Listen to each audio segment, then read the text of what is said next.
Hello Pokemoshpitbeta, my name is Sam, but my YouTube name is BrownersYT, and today I'm bringing you a standard black and white online OU match I had against a guy by the name of APimpNamedSlickback. Now, threats on his team, I'm not really seeing anything that will threaten me too much, since my Infernape can hit pretty much every single member of his team for super effective. Like, I've got the Hidden Power Ice and I'm also Scarf, so I can easily take out that Landorus and that Salamence even if they're Scarf themselves, since I outspeed by a few base points. That Scizor as well. I can take a Bullet Punch if it's banded, and SD Life Orb Bullet Punch will be doing quite a bit to my Infernape, so I need to. But I've got Skarmory and Jellicent, so it all should be fine. His Starmie, I've got Chansey to wall, Jellicent to block the Rapid Spin, and Celebi to sort of take the incoming Hydro Pumps if too powerful, and obviously Tyranitar, I've got Infernape to easily kill it with the close combat, and Magnezone, even if it does take on my Skarmory, as I said, I've got Infernape. His team isn't really that threatening to me, so let's just get into the battle, shall we? Alright, so he's going to lead off with his Tyranitar here, as I predict that, and lead off with my Infernape. Now, I was thinking he'd either switch into his Starmie, his Salamence, or his Landorus to take the incoming close combat. So I actually go for the U-turn here as opposed to the Hidden Power Ice, because I didn't want to lock myself into it too early. I could have, but I didn't want him having any sort of switch initiative, coming in on a resisted hit, knowing that I'm choice locked in some way. And also going for the U-turn reveals I'm not necessarily choice scarf, and I might be banded, and I can still surprise him later on in the match. So he goes for the U-turn with his Landorus here. He can't really do much else, and he goes into his Magnezone, and I was like, no! I completely forgot about that. I really should have double switched into my Chansey to set up the Stealth Rocks. But anyway, I get a free layer of spikes up here, so that's good enough as it is. I could have theoretically Whirlwinded as well. So think he might be a subcharge beam set. I do go for that Whirlwind as he volt switches out into his Tyranitar. So that happens. I actually Whirlwind him out into his Landorus, and that's really good for me because he can't really do much else. But he can't really do much to me. His Landorus is probably one of the few things that can't really knock me out because his Stab Earthquake won't be able to kill me. He could have gone for the Stone Edge here. He could have U-turned out into his Magnezone right now, but he doesn't do any of those things for some weird reason. Maybe he thought U-turn was kill and was sort of not really thinking at the time, so because he was pretty angry in the chat. So I roost up just so Skarmory can live another day and stuff like that, and also save it as more than Death Fodder for later. So Skarmory was pretty much half his team. So I'm thinking he must have the Fire Blast because he sent his Tyranitar on my Skarmory, but he shows the sub as I switch into my Hydreigon to take the Fire Blast or the Crunch or any sort of attack that Tyranitar might have, bar the Superpower or the Ice Beam. But anyway, that's irrelevant. He shows the sub something in right. That's definitely a Tyraniburst Focus Punching set, and he's definitely going to go for it. So I'm going to switch into my Jellicent to take that right in the knocker because I'm a Ghost type and I'm completely immune to it. I know I can take a Dark Stab, I know I can take a Crunch or a Dark Pulse thanks to Jellicent's naturally high special defense, and I have invested in hit HP and defense, that's right, yep. So I go for the score just to break this up, and he goes for the Crunch. Now here, I didn't actually see this defense drop. It's actually quite like, it's one of those small little text things when you're actually playing on the log. So I go for a Will-O-Wisp here, thinking I might be able to live another once he's burnt. So I go for the Will-O-Wisp right now. It's all irrelevant as he switches into a Starmie, fearing a Scald, not wanting to have his Tyranitar low enough health or maybe even burn throughout the rest of the match. So he goes to his Starmie. I'm thinking, right, he's definitely not going to Rapid Spin because I'm a Ghost type, and why on earth would you do that? I'm thinking he might go for the Thunderbolt because I see the leftovers here. I'm thinking bulky set, and the bulky set tends to have Hydro Pump, Thunderbolt, Recover, and Rapid Spin. But he's really weird, shows the Thunder Wave here, and that paralyzes my Chansey. Not too much big of a problem since I can take any hit the Starmie has to offer, and I can switch out with the Natural Cure to get rid of the paralysis.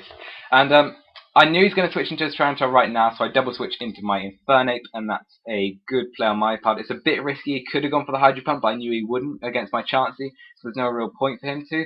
Even if he had the Scald on a bulky set, getting a burn, he wouldn't be able to because I was paralyzed. So I go into my Infernape right now, and now I can easily go for the U-turn and get that switch initiative advantage, all other narrated Wi-Fi battle cliches. I can get all of those and U-turn out. I go into my Jellicent here as Death Fodder, knowing because this Salamence, I really wanted to know what set it was, and I really wanted to know if it is choice because I don't see Intimidate, Scarf, Moxie-Ments immediately going off in my head. It might be a mixed Moxie-Ments, but anyway, he goes for the Dragon Claw. That shows that he's either a Scarf Moxie-Ments with the Dual Stab, Outrage, and Dragon Claw, just like a Bandit Haxorus often tends to do with the dual chop. Or he'll be he'll Dragon Dance set, because Dragon Dance set can't have the outrage. So I go into my Skarmory now, assuming he's choiced, or assuming he's a Dragon Dance set without Fire Blast. And it also allows me to whirlwind through his team, because I knew he was going to switch out into his Magnezone, because I'm not a man to make the same mistake twice. So I whirlwind him out into his Scizor now, and I know he's going to U-turn out into his Magnezone, so I just go for a whirlwind again. And what's really frustrating here is actually whirlwind him back out into his Scizor. Now, I made a big misplay here. Maybe I didn't think my Skarmory would be that useful, and I sort of was incorrect in that, because Skarmory was half his team. But I can do. You'll see, I'll be able to deal with this guy. So I get that second layer of spikes up, and that will actually be quite useful to me in the match, I guess. But anyway, I set the second layer of spikes when I theoretically could have whirlwinded, but now I'm locked in with Magnezone again, and he can easily kill me off with any move of his choice, whether that be the Thunderbolt, the Volt Switch, or the Hidden Power Fire, because I'm assuming that's what he's running on a Choice Specs or Choice Scarf set, because I don't really see Volt Switch on any other sort of sets, so that's the conclusion I drew from that. So he goes into his Salamence now. I know easily from that range Infernape can kill it off with a Hidden Power Ice, and I know I don't want to over predict. Maybe he doesn't know I'm Scarfed, and I go for it right now. I do that whole thing that good battlers do. Not saying I'm a good battler, but I'm decent. But what I mean is that thing where I've been sort of over predicting U-turning every time that sort of situation has arisen. So now I don't over predict and go for the Hidden Power Ice. Maybe he thought I had Stone Edge and would miss, or didn't have a move that hit him. Maybe he thought I had Grass Knot. That's irrelevant. I go into Celebi the same after he goes into his Tyranitar for free, and that's bad news for me, because he's able to get up a free sub. But I know Celebi can take a Focus Punch, and he can also take a Crunch, not as well as Jellicent, because I'm actually a Nasty Plot 3 attack set that's obviously offensive, can outspeed Adamant Lucario, I do believe, and has the Ice Beam, the Earth Power, and the Giga Drain. So Giga Drain gets a useless crit on the sub, and I just I go for the Earth Power here, predicting his Scizor, because I knew he'd go into that, because he can easily finish me off with a Bullet Punch, and maybe he was thinking I'm the bulky Nasty Plot set with Giga Drain and Hidden Power Fire, so he could, knowing that I wouldn't go for the Hidden Power Fire on the Tyranitar. I go for the Earth Power here. It's sort of like I should have gone for the Giga Drain. That would have been the safer play, but Earth Power would do a nice chunk to this Tyranitar, and it would easily, and it would have broken any subs if we wanted to set it up, and I could have come in with Infernape and stuff like that. So he Bullet Punches my Infernape, and I'm thinking he's not going to stay, and he's definitely going to switch out. So I go for the U-turn, but that's an obviously big misplay on my part. Now my Infernape is at half health for no reason. I said earlier in the team preview that I should keep my Infernape at high health. Well, I haven't really done that. It's nice that he hasn't got any hazards up this match as well, because I was able to keep up pressure on his Tyranitar. I don't think he even had a Stealth Rocker on his team. But anyway, that's irrelevant. I have to take another heavy hit on my Hydreigon, 62% from that Bullet Punch, as I easily finish him off with a Fire Blast. It could have missed. I should have gone for the Earthquake, which I reveal now.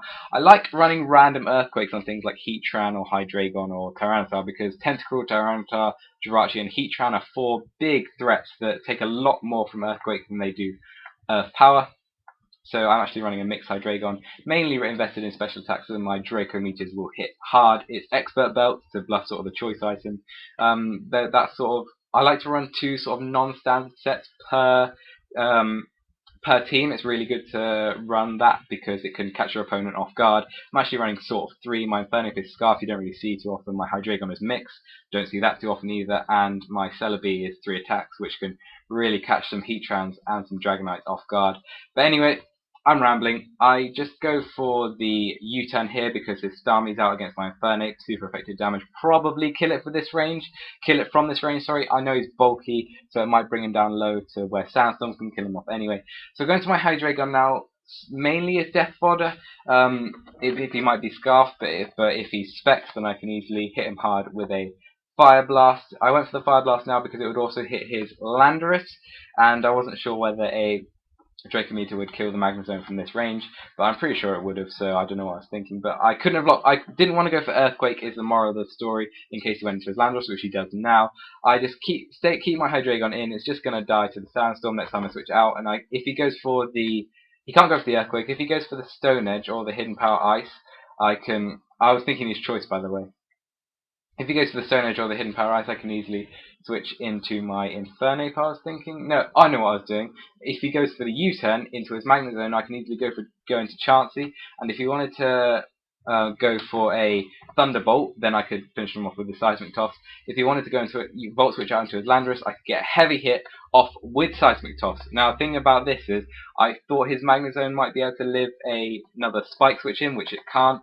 So now, in my mind, I was thinking, right, now Infernape can kill off his team with a Fire Blast, and I can hope it doesn't miss. But anyway, I'm sort of rambling a little bit.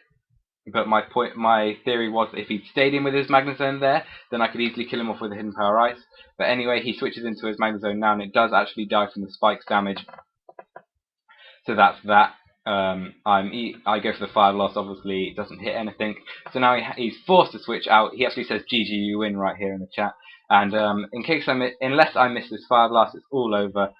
His Landorus is going down. There's no way it's going to live it, especially at this range. And I think I'm in Blaze. Yes, I'm in Blaze right now, so there's no way he's living that Fire Blast.